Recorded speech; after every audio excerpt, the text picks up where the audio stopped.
नमस्कार, जय हिंद दोस्तों आज की इस क्लास में हम लोग बिहार डीएलएड एंट्रेंस एग्जाम 2024 के लिए सेलेक्टेड क्वेश्चन नोट्स को कवर करने वाले हैं, जो आपके कंप्लीट जीके जीएस का आपका पेपर होगा, जिसमें कि हम लोग टॉप जो है 60+ क्वेश्चंस को कवर करेंगे। और मैं आपको बता दूं कि जिन भी कैंडिडेट का आज भी आपका रिसेंटली आपका एग्जाम है, तो आप सभी लोग जो भी क्वेश्चन आपका पूछा जाएगा, तो इस नंबर पर आपको SMS करके जो है आपको व्हाट्सएप पर सारे क्वेश्चन का आपको जो है रिव्यू आपको देना है। जो भी क्वेश्चंस आपका पूछा जाएगा इस पर आपको बताना है, या फिर आप कॉल करके जो है सारे क्वेश्चंस को आप बता सकते हैं, ताकि इसको रिवील कराया जाए और जो भी कैंडिडेट आगे एग्जाम देने वाले हैं इसके लिए हेल्पफुल आपका हो सके।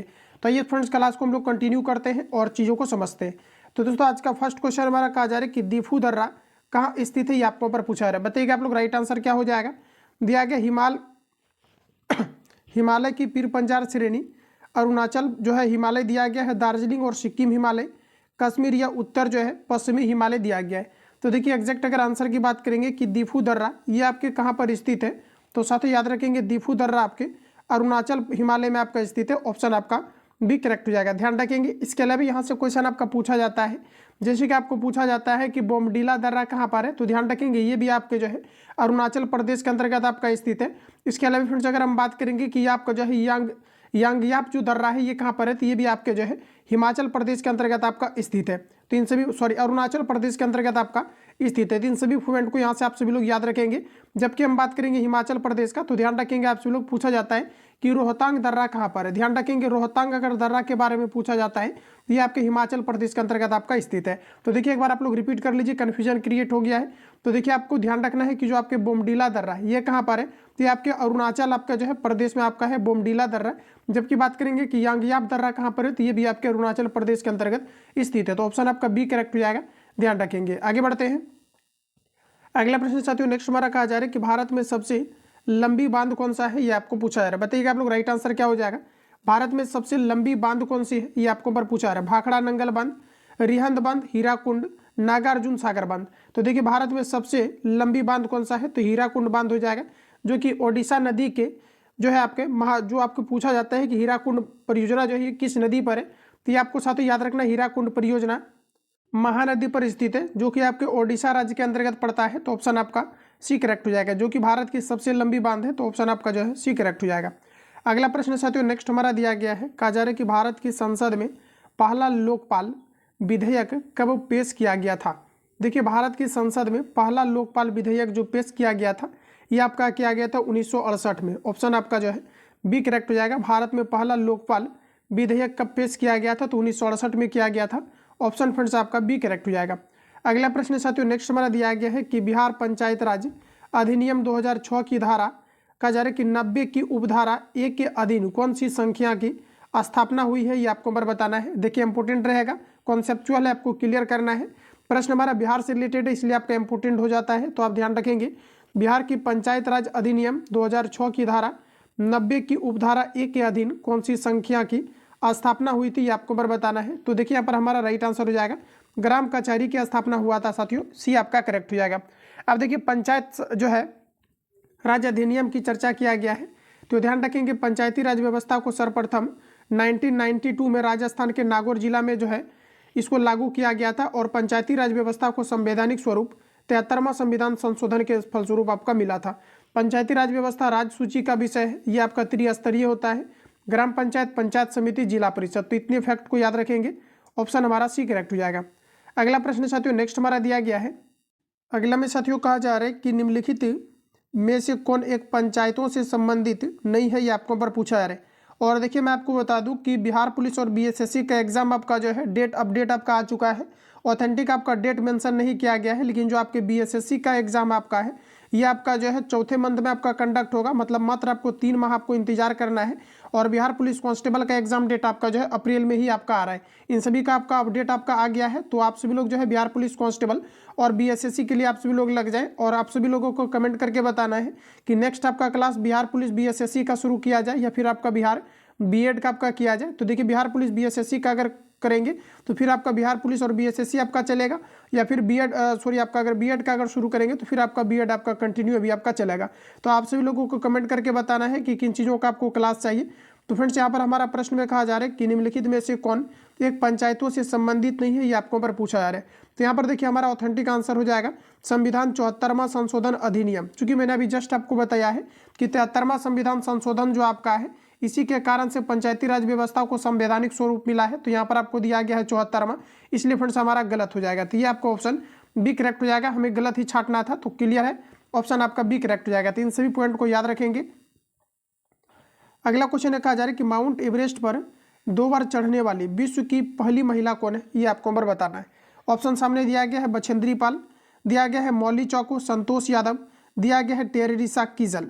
तो फिर बात करेंगे कि माउंट एवरेस्ट पर 2 बार चढ़ने वाली विश्व की पहली महिला कौन सी बनी है, तो आपका राइट आंसर हो जाएगा संतोष यादव। ऑप्शन आपका जो है सी करेक्ट हो जाएगा। अगर हम बात करेंगे कि कब कब चढ़ी है, तो ध्यान रखेंगे 1992 में प्लस आपका 1993 में जो है इन्होंने 2 बार जो इस पर फतेह की थी। ऑप्शन आपका सी करेक्ट हो जाएगा। आगे बढ़ते हैं फ्रेंड्स, अगला क्वेश्चन हमारा नेक्स्ट में दिया गया है। प्रश्न में बोला जा रहा है, यहाँ पर आपको देखेंगे तो कहा जा रहा है कि गांधीवादी विचारधारा का मूलाधार क्या है, ये आपको नंबर बताना है। तो देखिए साथियों, गांधीवादी विचारधारा का मूल आधार क्या है, ये आप सभी लोगों को पूछा जा रहा है। तो हमारा राइट आंसर हो जाएगा धर्म और आपका नैतिकता। ऑप्शन आपका सी करेक्ट हो जाएगा। देखते ही आप सभी लोगों को अटेम्प्ट लेना है। गांधीवादी विचारधारा का मूल आधार क्या है, तो धर्म और नैतिकता। ऑप्शन आपका सी करेक्ट हो जाएगा। आगे बढ़िए दोस्तों, अगला क्वेश्चन हमारा दिया गया है कि अमीर खुसरो किसके दरबार में प्रसिद्ध कवि थी, ये आपको नंबर बताना है। देखिए बात करेंगे अमीर खुसरो की, अमीर खुसरो किसके दरबार में प्रसिद्ध कवि थी, ये आपको नंबर पूछा जा रहा है। तो हमारा राइट आंसर हो जाएगा अलाउद्दीन खिलजी के। ध्यान रखेंगे आप सभी लोग, अमीर खुसरो किसके दरबार में प्रसिद्ध कवि थे, तो आपका राइट आंसर हो जाएगा अलाउद्दीन खिलजी के। सभी क्वेश्चंस को आप लोग रिपीट करेंगे। ऑप्शन फ्रेंड्स आपका डी करेक्ट हो जाएगा। अगला क्वेश्चन की दोस्तों बात करेंगे तो कहा जा रहा है कि धर्म के बारे में यह किसने कहा था कि यह जनता के लिए हकीम है। देखिए धर्म के बारे में यह किसने कहा था कि यह जनता के लिए हकीम है, ये आप सभी लोगों को पूछा जा रहा है। तो देखिए यहाँ पर हमारा ऑथेंटिक आंसर हो जाएगा मार्क्स। ऑप्शन आपका डी करेक्ट हो जाएगा। क्लियर है, ध्यान रखेंगे।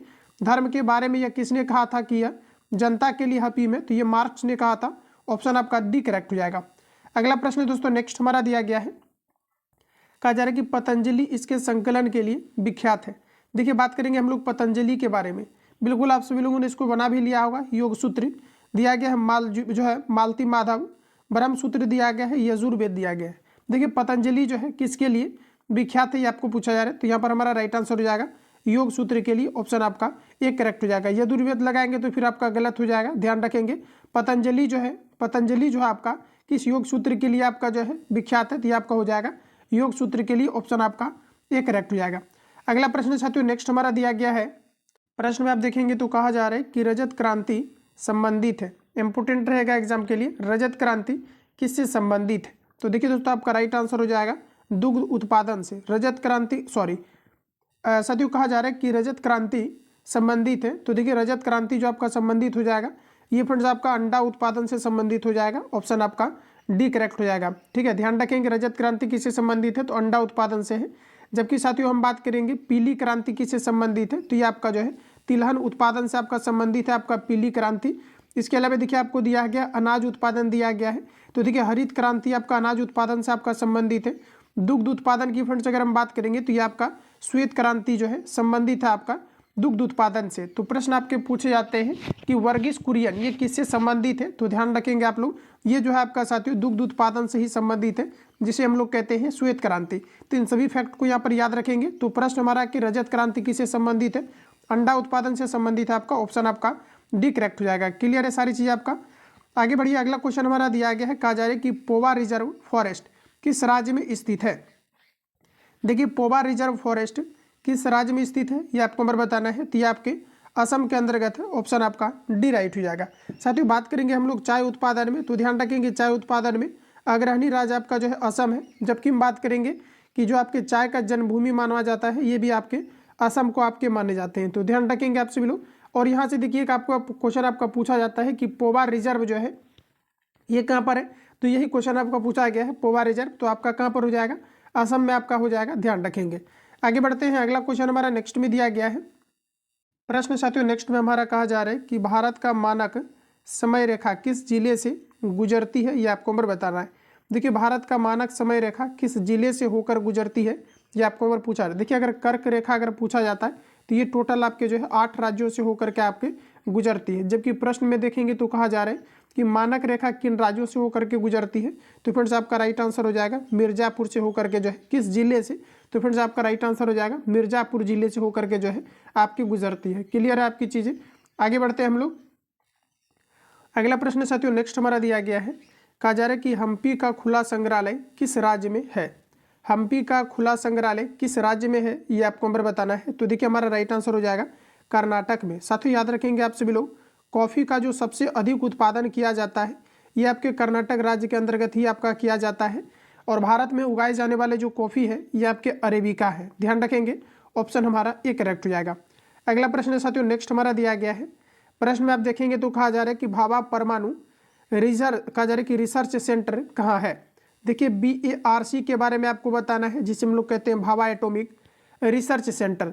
तो भाभा परमाणु रिसर्च सेंटर ये आपके कहाँ पर स्थित है, तो ध्यान रखेंगे आप सभी लोग, ये आपके फ्रेंड्स मुंबई के अंतर्गत है, जिसकी स्थापना की बात करेंगे तो 1954 में आपका किया गया था।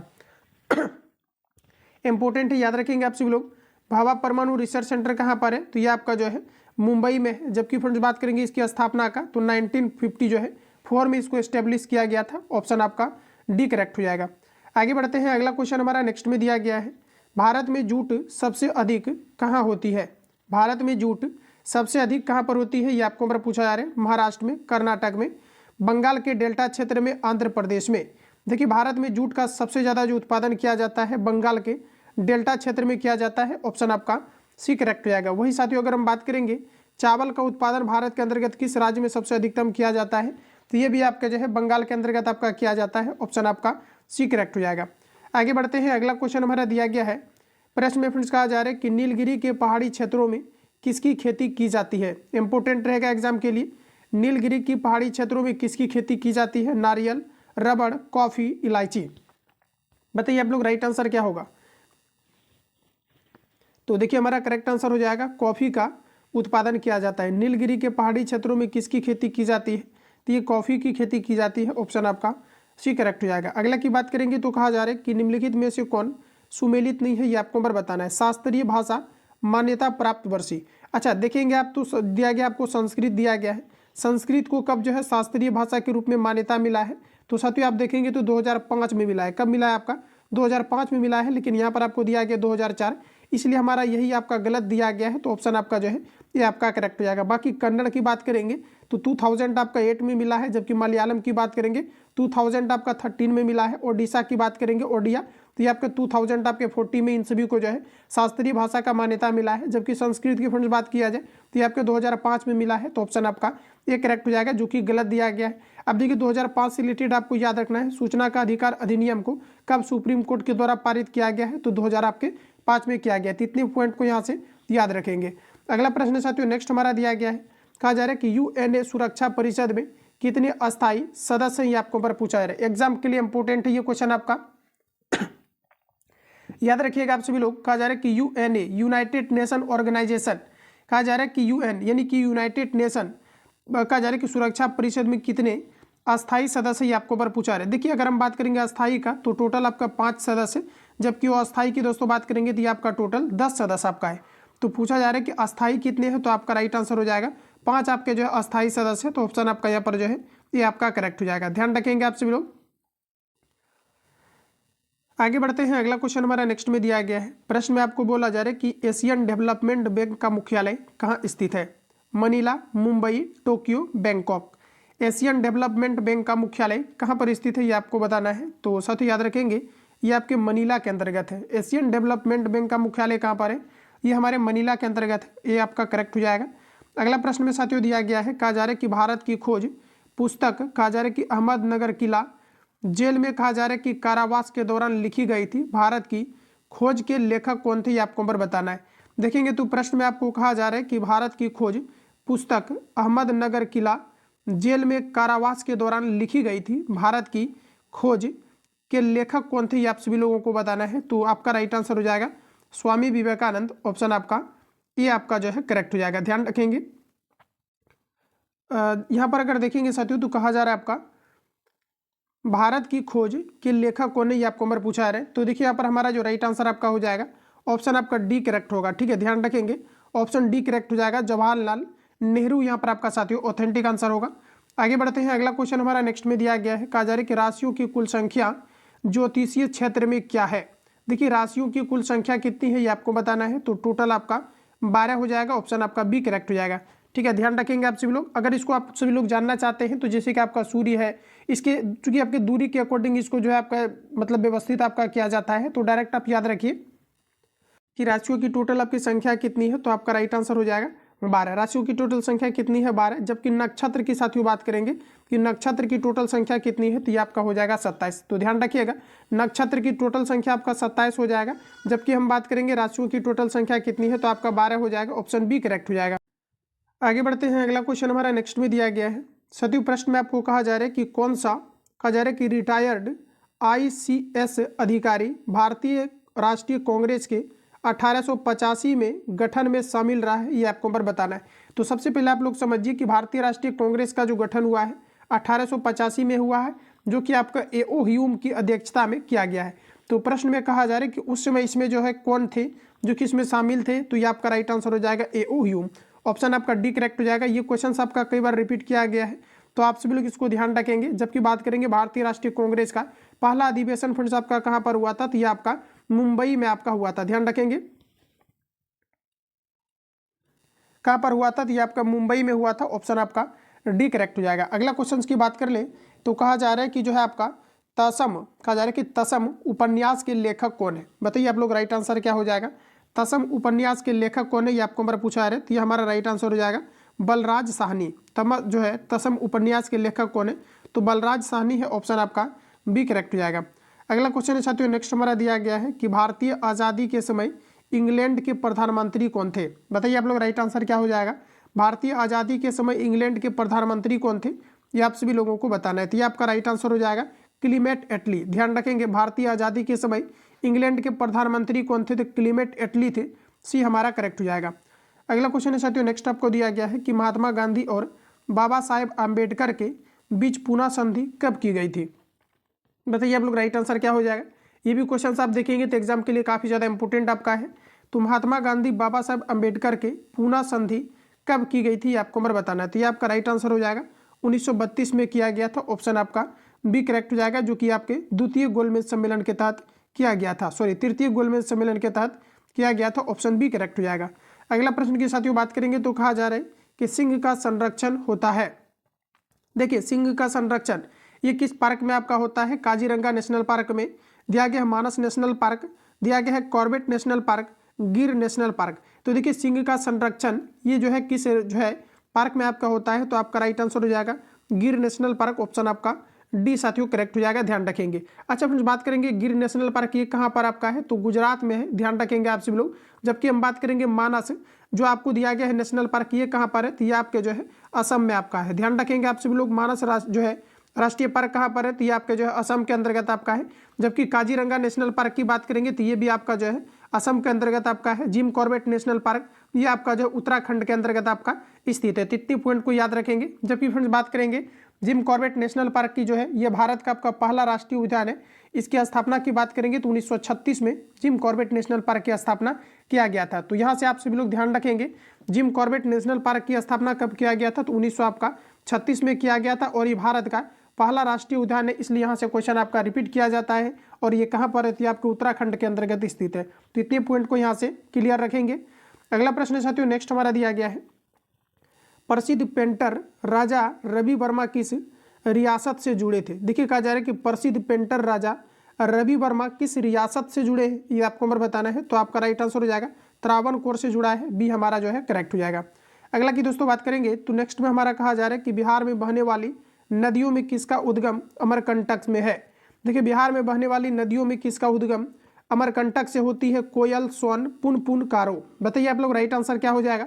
फास्ट चलने का प्रयास करेंगे, ये आपका राइट आंसर हो जाएगा सोन नदी। ध्यान रखेंगे बिहार में बहने वाली नदियों में किसका उद्गम अमरकंटक से होता है साथियों, ये आपको बताना है। तो आपका राइट आंसर हो जाएगा सोन नदी, बी हमारा करेक्ट हो जाएगा। अगला प्रश्न हमारा प्रश्न में साथियों देखेंगे तो यहाँ पर आपको बोला जा रहा है कि पूर्ण स्वराज का संकल्प कांग्रेस द्वारा कब पारित किया गया था, ये आपको पर पूछा जा रहा है। देखिए बात करेंगे हम लोग पूर्ण स्वराज का संकल्प कांग्रेस द्वारा कब पारित किया गया था।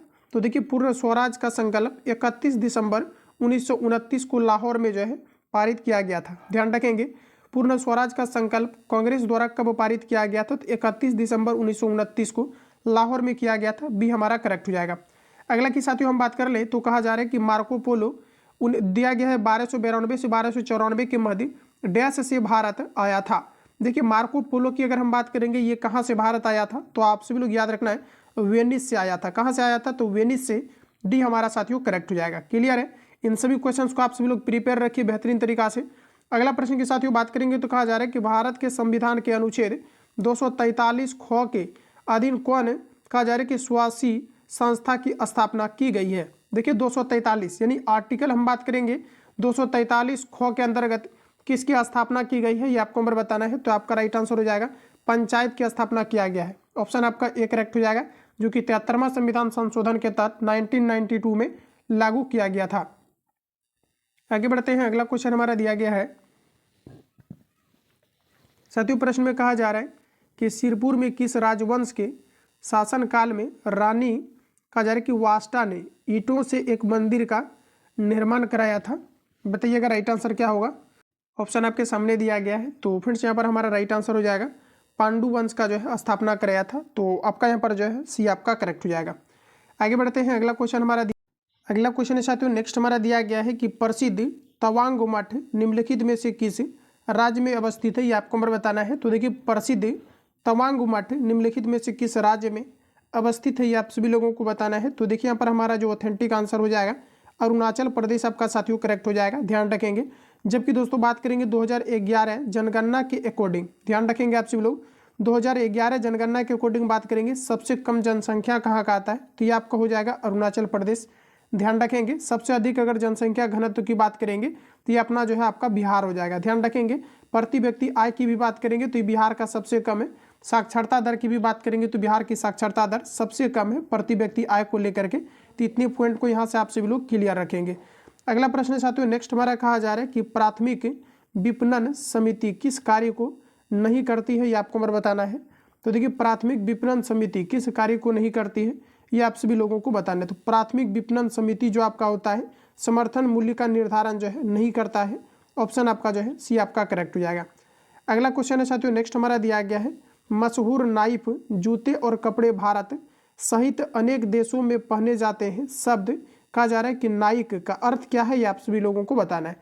देखिए नाइक की बात करेंगे तो इसका मतलब आपका होता है विजय की यूनानी देवी। ध्यान रखेंगे आप सभी लोग नाइक का आपका अर्थ क्या होता है। आप ऐसे भी देखेंगे तो नाइक का आपका मतलब होता है जस्ट डू इट, जो है इसका एक टैग लाइन्स के जो है आपका तहत लिया जाता है। तो यहाँ पर आप सभी लोग ध्यान रखेंगे ऑप्शन हमारा जो है आपका ए करेक्ट हो जाएगा। अगला बढ़िए दोस्तों। अगला क्वेश्चन हमारा नेक्स्ट में दिया गया है। प्रश्न में कहा जा रहा है कि निम्नलिखित में से कौन सा सुमेलित नहीं है ये आपको नंबर बताना है। तो आइए हम लोग इसको देख लेते हैं। तो आपको दिया गया है पहला में राज्यसभा दिया गया है, सभापति दिया गया है। देखिए राज्यसभा सभापति दिया गया है तो ये आपका सुमेलित दिया गया है। तो ये सभी आप देखेंगे तो आपका सुमेलित दिया गया है। लोकसभा स्पीकर ये सुमेलित है। विधान परिषद सभापति ये सभी आपका फ्रेंड्स आपका सुमेलित दिया गया है। यहाँ पर हमारा राइट आंसर जो हो जाएगा विधानसभा स्पीकर ये आपका सुमेलित नहीं दिया गया। ठीक है, ध्यान रखेंगे ऑप्शन आपका डी साथियों करेक्ट हो जाएगा। अगला की बात कर ले तो नेक्स्ट में हमारा कहा जा रहा है कि राज्यसभा के लिए राष्ट्रपति के द्वारा कितने सदस्य मनोनीत किया जाता है? तो देखिए राज्यसभा से जो है टोटल 12 सदस्यों को मनोनीत किया जाता है, जबकि एंग्लो इंडियन से देखेंगे तो 2 सदस्यों को आपका मनोनीत किया जाता है। तो प्रश्न हमारा कि राज्यसभा के लिए राष्ट्रपति द्वारा कितने सदस्यों को मनोनीत किया जाता है? तो आपका राइट आंसर हो जाएगा ऑप्शन आपका 12 करेक्ट हो जाएगा। ध्यान रखेंगे 12 सदस्यों को मनोनीत किया जाता है। राज्यसभा जो आपके होते हैं फ्रेंड्स ये आपका अस्थायी सदन होते हैं, जबकि लोकसभा अस्थायी सदन होता है। लोकसभा का कार्यकाल 5 वर्ष का होता है, जबकि राज्यसभा के सदस्यों का कार्यकाल 6 वर्ष का आपका होता है। तो इतने पॉइंट को याद रखेंगे। अगला की बात कर ले तो नेक्स्ट में हमारा कहा जा रहा है कि डोल उत्सव या कहा जा रहा है कि डोल यात्रा त्योहार किस राज्य में मनाया जाता है? तो देखेंगे तो प्रश्न में हमारा कहा जा रहा है कि डोल उत्सव या डोल यात्रा त्योहार किस राज्य में मनाया जाता है ये आपको बताना है। तो ये हमारा राइट आंसर हो जाएगा पश्चिम बंगाल में मनाया जाता है। ऑप्शन आपका डी करेक्ट हो जाएगा। आगे बढ़िए दोस्तों। अगला क्वेश्चन हमारा दिया गया है कि वर्ष 2022 का साहित्य अकादमी पुरस्कार से हिंदी भाषा के लिए किसे सम्मानित किया गया था? अब देखिए यहाँ पर क्या है कि बिहार डीएलएड के अंतर्गत रेयर केस में क्या है कि आपका पूछ देता है करंट का क्वेश्चन, क्योंकि आप देखेंगे तो आपके जो है आपका पूछा गया है। तो यहाँ से क्या है कि आप देखेंगे तो मैक्सिमम जो भी बिहार के अंतर्गत एग्जाम अभी तक कंडक्ट हुआ है, इसमें क्या है कि खेल वाला को सबसे ज़्यादा जो है कवर किया जाता है। करंट में अगर देखा जाए तो इसमें मैंने करंट को क्वेश्चन आपका जो है कुछ आपका जो रिपीट किया गया था उसके बेसिस पर मैंने कुछ हाईलाइटेड आपका क्वेश्चन है जो कि इस क्लास में मैंने जो है इंक्लूड कर दिया है, तो आप सभी लोग इसको ध्यान रखेंगे। ठीक है, तो बोला जा रहा है कि 2022 का साहित्य अकादमी पुरस्कार से हिंदी भाषा के लिए किसे सम्मानित किया गया था, ये आपको हमारा बताना है। तो यहाँ पर हमारा राइट आंसर हो जाएगा बंदरी नारायण को किया गया था, ऑप्शन आपका जो है बी करेक्ट हो जाएगा। आगे बढ़िए साथियों, अगला क्वेश्चन हमारा दिया गया है। प्रश्न में आपको कहा जा रहा है कि हाल ही में चर्चा में रहे पुस्तक कहा जा रहा है कि विक्ट्री सिटी किसके द्वारा लिखा गया है, ये आप सभी लोगों को बताना है। बताएंगे राइट आंसर क्या हो जाएगा, तो ये आपका सलमान रुश्दी हो जाएगा, ये आपका करेक्ट हो जाएगा। ध्यान रखेंगे, रिपीट कर लेना। अगला क्वेश्चन की साथियों बात करेंगे तो प्रश्न में आप देखेंगे तो यहाँ पर आपको कहा जा रहा है कि भारत के शतरंज खिलाड़ियों की अगस्त 2023 में जारी रैंकिंग में 3 कहा जा रहा है कि दशक से अधिक समय तक भारत के शीर्ष स्थान पर रहने वाले विश्वनाथ आनंद को पीछे छोड़कर कौन भारतीय शतरंज खिलाड़ी आगे निकल गया, ये आपको नंबर बताना है। तो यहाँ पर हमारा राइट आंसर हो जाएगा डी मुकेश। ध्यान रखेंगे आप सभी लोग। तो जो भी आपका जो है खेल से रिलेटेड आपका है तो आप सभी लोग इसको ध्यान रखेंगे क्योंकि खेल वाला वही क्वेश्चंस को मैंने सेलेक्ट किया है जो आपके एग्जाम के लिए इंपॉर्टेंट है और जहाँ से क्वेश्चन आपका जो है जिस भी स्पोर्ट्स से आपके रिलेटेड आपका बिहार के अंतर्गत आपका कवर किया गया है, आपके डीएलएड हो चाहे आपके बीएड हो। ठीक है, तो यहाँ पर आपका देखेंगे तो आपका राइट आंसर जो हो जाएगा बी आपका करेक्ट हो जाएगा। अगला क्वेश्चन है साथियों नेक्स्ट हमारा दिया गया है।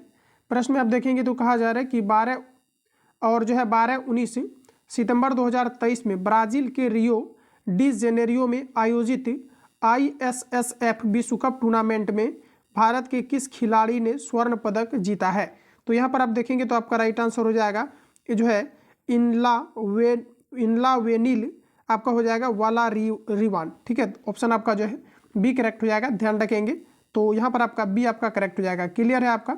आगे बढ़ते हैं, अगला क्वेश्चन हमारा दिया गया है। प्रश्न में कहा जा रहा है कि प्रिंटिंग प्रेस तकनीक के आविष्कारक हैं।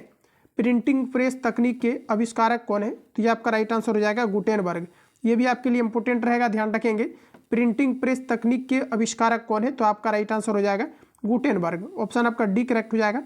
अगला प्रश्न के साथियों बात करेंगे तो कहा जा रहा है कि जनवरी 2023 में भारत की अध्यक्षता में G20 कहा जा रहा है कि स्वास्थ्य कार्य समूह की पहली बैठक का आयोजन कहाँ किया गया था। यूनिक क्वेश्चन है, याद रखेंगे। ये आपका किया गया था त्रिवेंद्रपुरम में, ये आपका जो है राइट हो जाएगा। अगला देखेंगे तो नेक्स्ट हमारा दिया गया है। प्रश्न में फ्रेंड्स कहा जा रहा है कि निम्नलिखित पुस्तकों के विमेलित जो है विकल्प को चुनिए। देखिए कौन सा आपको गलत दिया गया है, इसको यहाँ पर आपको छांटना है। सबसे पहले तो आपको ऑप्शन आपको बेहतरीन तरीका से आपको पहले कवर करना है, फिर आपको डिसीजन लेना है। यहाँ पर आपका राइट आंसर जो है आपका क्या यहाँ पर आपका होगा। तो प्रश्न में साथियों देखेंगे तो कहा जा रहा है कि विमेलित को चुनना है। क्लियर है आपका। तो आप देखेंगे तो यहाँ पर आपको दिया गया है विदर इंडिया दिया गया है, ध्यान रखेंगे विदर इंडिया दिया गया है। और देखिए साथियों अगर हम बात करेंगे विदर इंडिया तो दिया गया है रविंद्रनाथ टैगोर, तो फिर से आपका गलत हो जाएगा। यहाँ पर आपका होना चाहिए था जवाहरलाल नेहरू। क्या होना चाहिए था आपका विदर इंडिया। आप देखेंगे जो पुस्तक है ये जवाहरलाल नेहरू के द्वारा जो है आपका मतलब आपका लॉन्च किया गया है या प्रिपेयर या फिर उन्हीं के बारे में इसमें जो है चर्चा है। तो यहाँ पर आप देखेंगे तो आपका राइट आंसर जो हो जाएगा ये आपका करेक्ट हो जाएगा, जो कि गलत दिया गया है। लाइफ डिवाइस की हम बात करेंगे तो ये आपका अरविंद घोष आपका संबंधित है। गीता रहस्य की फ्रेंड्स बात करेंगे तो बाल गंगाधर तिलक आपका संबंधित है। इंडिया एंड कन्फ्यूज जो है कम्युनिज्म दिया गया है तो ये भीमराव अंबेडकर से संबंधित है। तो ये सभी फैक्ट आपका कवर दिया गया है और आपका जो ऑथेंटिक दिया गया है तो आपका राइट आंसर हो जाएगा ऑप्शन ए, जो कि आपका गलत दिया गया है। आगे बढ़िए, अगला क्वेश्चन हमारा दिया गया है। कहा जा रहा है कि बिहार में 1857 की क्रांति के नेता कुंवर सिंह का देहांत कब हुआ था, ये आपको नंबर बताना है। तो देखिए याद रखेंगे बिहार में 1857 की क्रांति कहा जा रहा है कि किसके नेतृत्व में आपका हुआ था। अगर आपको ये पूछा जाता है तो कुंवर सिंह आप लोग याद रखना। लेकिन प्रश्न में आप देखेंगे तो यहाँ पर आपको कहा जा रहा है कि जो है कुंवर सिंह का देहांत कब हुआ था, ये आपको नंबर बताना है। तो ये आपका राइट आंसर हो जाएगा 26 अप्रैल जो है 1858 को किया गया था, ऑप्शन आपका ए करेक्ट हो जाएगा। आगे बढ़ते हैं दोस्तों, अगला क्वेश्चन हमारा दिया गया है। प्रश्न में आपको कहा जा रहा है कि राजकुमार शुक्ल किस गाँव के निवासी थे।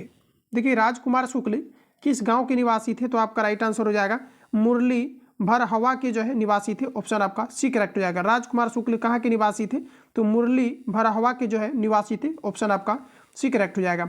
अगला प्रश्न दोस्तों नेक्स्ट हमारा दिया गया है। कहा जा रहा है कि दशाकत आश्रम की स्थापना हेतु लगभग 20 एकड़ जमीन किसने दान दी थी। देखिए दशाकत आश्रम स्थापना हेतु लगभग 20 एकड़ जमीन किसने दान दिया था, ये आपको नंबर बताना है। तो आपका राइट आंसर हो जाएगा खेरू मियाँ, ऑप्शन आपका जो है सी करेक्ट हो जाएगा। आगे बढ़िए साथियों, अगला क्वेश्चन हमारा दिया गया है। प्रश्न में कहा जा रहा है कि हम बहुत बड़ी भूल करेंगे यदि हम बिहार की जनता और उसके मंत्रिमंडल को लीग के नेताओं के हिंसक व अभ्यास्य आक्रमणों के आगे आरक्षित छोड़ देंगे। वर्ष 1946 में यह कथन या फिर यह बात किनके द्वारा कहा गया था, यह आपको पर पूछा जा रहा है। तो देखिए ध्यान रखेंगे, सरदार वल्लभ भाई पटेल ने कहा था। ऑप्शन आपका डी करेक्ट हो जाएगा। अगला प्रश्न है दोस्तों, नेक्स्ट हमारा दिया गया है। प्रश्न में कहा जा रहा है कि एक गतिशील बस में एकाएक ब्रेक लगाने से बस सवारी आगे की ओर झुक जाती है, यह किस नियम का पालन करती है? इजी क्वेश्चन है, आप सभी लोगों को अटेम्प्ट लेना है। तो देखिए दोस्तों, आपका राइट आंसर हो जाएगा न्यूटन का पहला गति नियम आपका हो जाएगा। न्यूटन का फर्स्ट गति नियम कहता है कि कोई भी वस्तु अपना विरामावस्था या गति की अवस्था तब तक बनाए रखती है या फिर रहने की ही चेष्टा करती है या तब तक बनाए रखती है जब तक इस पर बाह्य बल ना लगाओ। तो ऐसे केस में अगर देखा जाए तो ऑप्शन हमारा ये आपका करेक्ट हो जाएगा। अगला साथियों दिया गया है नेक्स्ट हमारा, कहा जा रहा है कि एक साधारण आवर्धक ग्लास में निम्न शामिल है। एक साधारण आवर्धक ग्लास में निम्न शामिल है, क्या शामिल है? तो आपका राइट आंसर हो जाएगा छोटी फोकस लंबाई के उत्तल लेंस। ऑप्शन आपका बी करेक्ट हो जाएगा। एक आवर्धक ग्लास में निम्न शामिल है, छोटी फोकस लंबाई के उत्तल लेंस शामिल है, बी हमारा जो है करेक्ट हो जाएगा। आगे बढ़िए, अगला क्वेश्चन हमारा दिया गया है। प्रश्न में कहा जा रहा है कि आधुनिक आवर्त सारणी आधारित है। देखिए साथियों, बात करेंगे आधुनिक आवर्त सारणी आधारित है। आधुनिक आवर्त सारणी किस पर आधारित? तो परमाणु क्रमांक पर आधारित है। एग्जाम के लिए इंपोर्टेंट क्वेश्चन है, याद रखेंगे। कहा जा रहा है कि आधुनिक आवर्त सारणी आधारित है तो परमाणु क्रमांक पर आधारित है, सी हमारा साथियों करेक्ट हो जाएगा। अगला प्रश्न हमारा नेक्स्ट में दिया गया है दोस्तों, कहा जा रहा है कि एल्केन का सूत्र होता है। बताइए आप लोग राइट आंसर क्या होगा? देखिए एल्केन का सूत्र बताना है साथियों, मैं यहाँ पर आपको कंप्लीटली रिवील करा देता हूँ। एल्केन का आप देखेंगे तो CnH2n आपका होता है, तो यहाँ पर तो राइट आंसर आपका ए हो जाएगा। जबकि हम बात करेंगे कि जो है आपका एल्कीन होता है, एल्कीन का क्या होता है, सॉरी एल्काइन का क्या होता है? एल्कीन तो आपका CnH2n आपका हो जाएगा। जबकि एल्काइन की बात करेंगे तो CnH2n माइनस आपका 2 होता है। ध्यान रखेंगे CnH2n माइनस आपका 2 जो होता है ये आपका एल्काइन का होता है, ध्यान रखेंगे एल्काइन का।